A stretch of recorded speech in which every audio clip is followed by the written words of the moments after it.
আসসালামু আলাইকুম, সুলতানা কিচেনে আপনাদের সবাইকে স্বাগত। আজকের রেসিপি ইলিশ মাছের দো পেঁয়াজা। এখানে দো পেঁয়াজা তৈরি করার জন্য আমি একটি প্যানে কিছুটা পেঁয়াজ কুচি এবং মরিচ কুচি নিয়েছি। এখানে আমি সরিষার তেল দিয়ে দিব। আপনারা এখানে সয়াবিন তেলও ব্যবহার করতে পারেন। আপনারা আপনাদের ঝাল অনুযায়ী মরিচ দিবেন। ভালো করে মরিচ পিস নেড়ে নেব। ইলিশ মাছ সকলেরই প্রিয় খাবার। ইলিশ মাছের দো পেঁয়াজা বেশিরভাগ লোকই পছন্দ করে। এইভাবে দো পেঁয়াজা বানালে ইলিশ মাছের স্বাদটা আরও দ্বিগুণ বেড়ে যায়। 1 চামচ আদা বাটা দিব, 1 চামচ জিরা বাটা, 1/2 চামচ রসুন বাটা। সবগুলো মশলা ভালো করে নেড়ে নিব যাতে নিচে লেগে না যায়। কিছুটা পানি দিয়ে দিব। এখানে আমি বেশি মশলা ব্যবহার করব না। ইলিশ মাছে কম মশলায় রান্না করলে বেশি স্বাদ হয়। কিছুটা ধনিয়া গুঁড়া দিব, 1 চামচ ধনিয়া গুঁড়া দিব।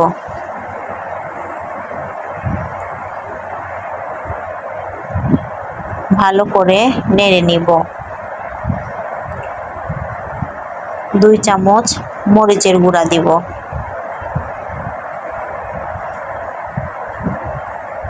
আপনারা যতখানি ঝাল পছন্দ করেন সেই অনুযায়ী মরিচের গুঁড়া দিবেন।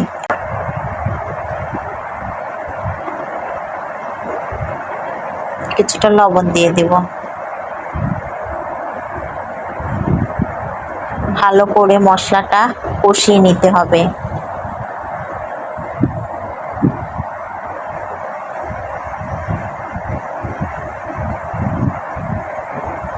কিছুক্ষণ পর পর ভালো করে নেড়ে দিতে হবে।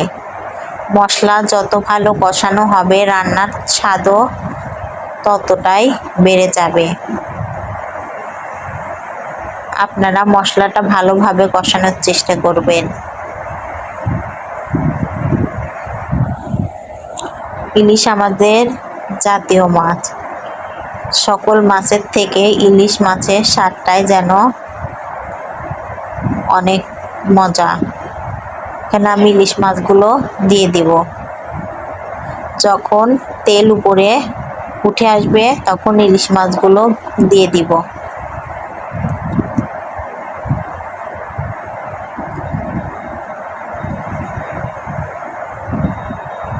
এখানে আমি 1/2 কেজির বেশি ওজনের ইলিশ মাছ নিয়েছি। আপনারা যত ওজনের ইলিশ মাছ নেবেন সেই অনুযায়ী মশলা দিবেন। ভালো করে আলতোভাবে নেড়ে নিব যাতে মাছগুলো ভেঙে না যায়। এই সময়ে ভালো করে নাড়তে হবে, বেশি জোরে নাড়া যাবে না, আলতোভাবে নাড়তে হবে যাতে মাছগুলো ভেঙে না যায়।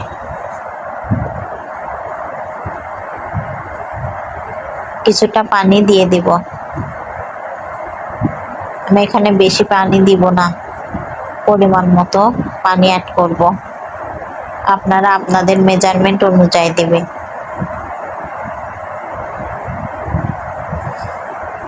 উতলাতে শুরু করেছে। কিছুটা জিরা গুঁড়া দিয়ে দেব। আমার রান্নাটা প্রায় শেষ হয়ে এসেছে।